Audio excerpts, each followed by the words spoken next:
Bismillahirrahmanirrahim. Assalamualaikum warahmatullahi wabarakatuh. Assalatu wassalamu ala asrofil anbiya'i wal mursalin Sayyidina wa maulana Muhammadin wa ala alihi wassahabi ajma'in amma ba'du.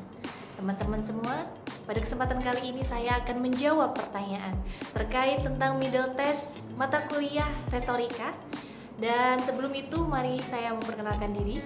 Perkenalkan, nama saya Nur Fadila Syofi dengan NIM 20,01,07,01,0007 dari lokal 20B, jurusan Komunikasi dan Penyiaran Islam, Fakultas Dakwah dan Ilmu Komunikasi UIN Antasari Banjarmasin, angkatan 2020-2021. Terkait middle test mata kuliah retorika pada kali ini, saya akan menjawab 4 pertanyaan yang sudah disimpulkan.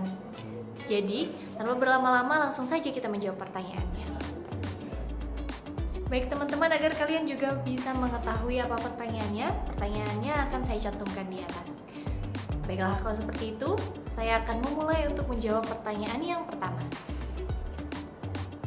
Yang pertama, retorika adalah gaya berbicara atau juga bisa disebut sebagai seni berbicara.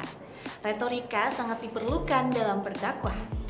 Karena dengan penguasaan ilmu retorika dalam dakwah akan membantu dai dalam mengolah pesannya dengan baik, menyusun kata-kata untuk berdakwah dengan bagus serta terperinci, sehingga mad'u mampu memahami dan menyerap pesan dakwah tersebut dengan baik. Retorika juga digunakan oleh para rasul dalam berdakwah. Oleh karena itu, retorika sangatlah penting. Memasuki pertanyaan yang kedua.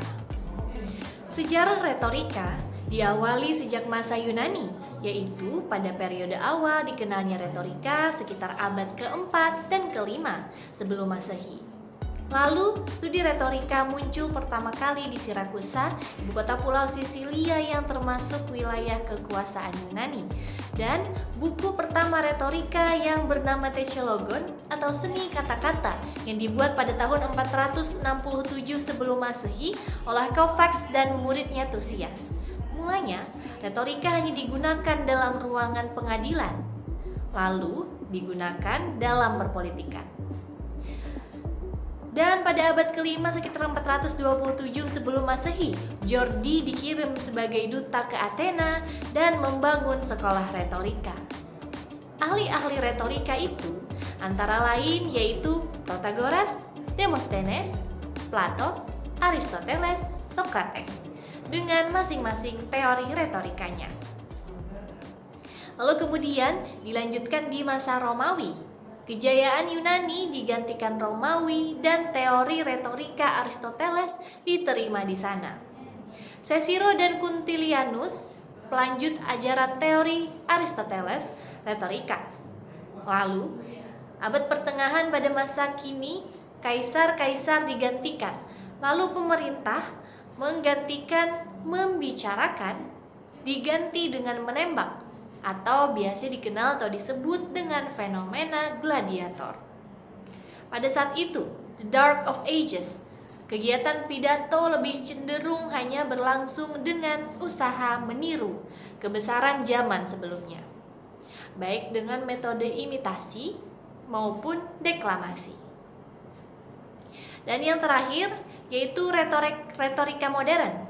Retorika modern berlangsung selama 1000 tahun, yaitu pada tahun 400 sampai 1400 Renaissance. Yang menarik kembali minat orang pada retorika adalah Peter Ramos. Selanjutnya yaitu pertanyaan yang ketiga. Prinsip yang harus dimiliki oleh seorang dai agar dakwah berjalan secara efektif jika disesuaikan dengan isi dalam ajaran Al-Quran. Yang pertama yaitu dakwah bilisan.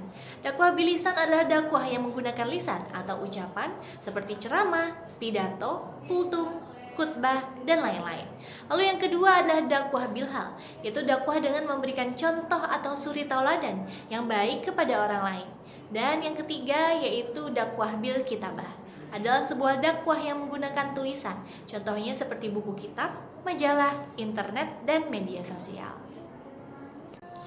Selanjutnya kita memasuki ke pertanyaan yang terakhir, yaitu pertanyaan nomor 4. Nah, langkah-langkah persiapan pidato ada 3. Yang pertama yaitu persiapan materi. Persiapan materi ini terdiri dari menentukan topik, dan menentukan topik harus terdiri dari 5W 1H. Yang pertama, 5W itu where, when, what, when, dan who. Lalu yang 1H itu adalah how. What, apa yang akan kita sampaikan ketika berpidato? Where, di mana tempat kita akan menyampaikan pidato? When, kapan waktu kita akan berpidato? Who, siapa yang akan mendengarkan pidato kita?